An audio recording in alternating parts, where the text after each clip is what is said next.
বাঙালি পারে না এমন কোনো বিষয় হয়তো বিশ্বব্রহ্মাণ্ডে কোথাও নেই। এমনকি প্রতিবাদের ভাষা কি হওয়া উচিত ও প্রতিবাদ কেমন হওয়া উচিত তা কার্যত বুঝিয়ে দিয়েছে গোটা বাংলা। আজিকর কাণ্ডের প্রতিবাদে যেভাবে রাজ্যের মানুষ গর্জে উঠেছেন তাতে জুজু দেখছে রাজ্য সরকারও। জাতি, ধর্ম, রাজনীতির ঊর্ধ্বে উঠে মিলিত হয়েছেন সবাই, একসঙ্গে গর্জে উঠেছে গোটা রাজ্য।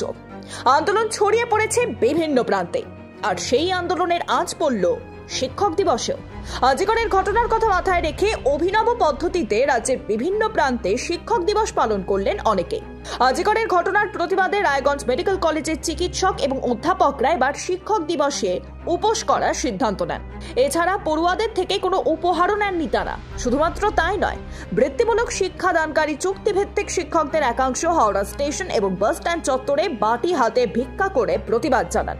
তাদের দাবি, কেন্দ্রীয় সরকারের শিক্ষা অভিযানের অন্তর্ভুক্ত এই সকল শিক্ষকদের রাজ্যের কারিগরি দপ্তরের মাধ্যমে নিয়োগ করা হয়, কিন্তু সেই নিয়োগটি চুক্তিভিত্তিক, আর তারা টাকা পান এজেন্সির মাধ্যমে। বিভিন্ন সরকারি ও সরকার সাহায্যপ্রাপ্ত স্কুলে নবম থেকে দ্বাদশ শ্রেণীর ছাত্রছাত্রীদের কারিগরি শিক্ষা প্রদানের কাজে তারা নিযুক্ত।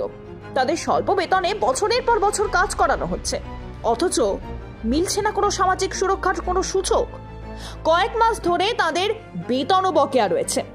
এমনকি চুক্তিভিত্তিক নিয়োগের পরেও কিছু মাস ছাড়াই তাদের পরীক্ষা নেওয়া হয় এবং পরীক্ষার অজুহাতে শিক্ষকদের ছাঁটাই করা হয়। তাই অত্যন্ত ভয়ের মধ্যে থাকেন তারা। এ নিয়ে সরকারের কাছে আবেদন জানিয়েও কোনো লাভ হয়নি বলে অভিযোগ। তাই বাধ্য হয়ে শিক্ষক দিবসের দিন শিক্ষকতার থেকে বাটি হাতে ভিক্ষে করার সিদ্ধান্ত নেন তারা, আর এভাবেই প্রতিবাদ দেখান তারা। আসলে এবারে শিক্ষক দিবস অন্যবারের মতো একেবারেই নয়।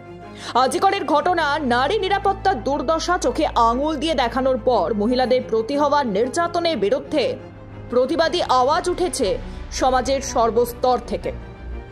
আগামী প্রজন্মের কাছে আজকের বাংলার এই প্রতিবাদী মুখ শিরদাঁড়া সোজা করে বাঁচার পাঠ দেবে বলেই আশাবাদী ওয়াকিবহল মহলের একাংশ।